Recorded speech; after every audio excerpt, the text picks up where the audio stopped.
What's going on YouTube? It's Master Aquatics and I'm bringing you another video. Let's go ahead and talk about breeding angelfish once again. I know I've covered breeding angelfish in a few of my videos already, but I just wanted to give you guys 5 tips on breeding angelfish, and these 5 tips are what I felt helped me become successful in breeding angelfish the first few times. Disclaimer, I never said I was perfect at breeding these guys, but I've done it. I didn't do it on a mass scale, but I've done it. As you can see, all the angels that you see in these clips were bred by me, except for the black one back there. That one I bought from Angels. And let's go ahead and get into it. So the first tip is you want to make sure that you feed your angelfish pretty good. And so you want to feed them about 2 to 3 times a day. You want to feed them some flakes, some bloodworms, some brine shrimp. But here's the important part about feeding your angelfish. Feed them small servings. Okay, don't feed them too much to where, you're having a lot of uneaten flakes and food at the bottom of the tank. That's a big no-no.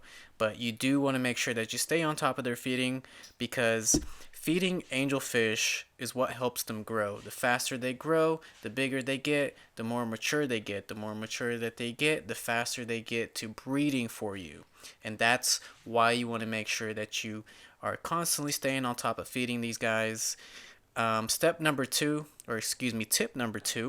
stay on top of your water changes. This should be something that's very common to a lot of fish keepers out there. And by common, I mean like common information, common sense, I guess you could say.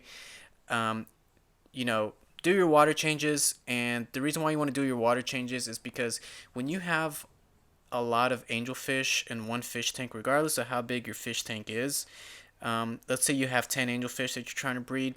If you don't change out the water every 1 or 2 weeks, hormones that are released from the angelfish build up that keep your angelfish from growing properly, and that's what makes your angelfish look stunted and not as roundish body type looking. So you want to make sure you stay on top of your water changes, keep your water clean, and when you do this, this is going to help promote good growth for your angelfish. They're going to grow faster than when you don't do your water changes. Water changes do help your angelfish grow, not just feeding. So when you combine the two, water changes and constant feedings, your angelfish will get big and mature quickly and in no time. Tip number 3, you want to keep the temperature around 80 to 82. Now, angelfish, they can thrive in temperatures 75 to 80 degrees, but the reason why I tell you that you want to keep it at 80 to 82, when you raise the temperature that high for your angelfish, they get a bigger appetite and they are able to consume more food, which leads to more growth, and it also strengthens their immune system. But the downside of that is that their lifespan is shortened when you do that. This is what I read online. And alright, guys, tip number 4, make sure that you carefully select what type of angelfish that you are going to breed.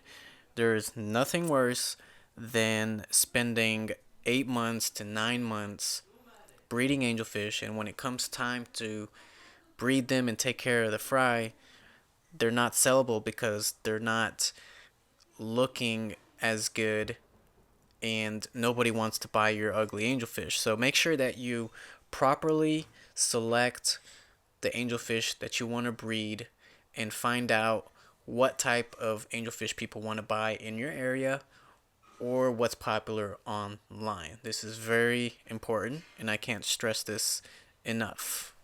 Alright guys, and tip number 5, this is the last tip.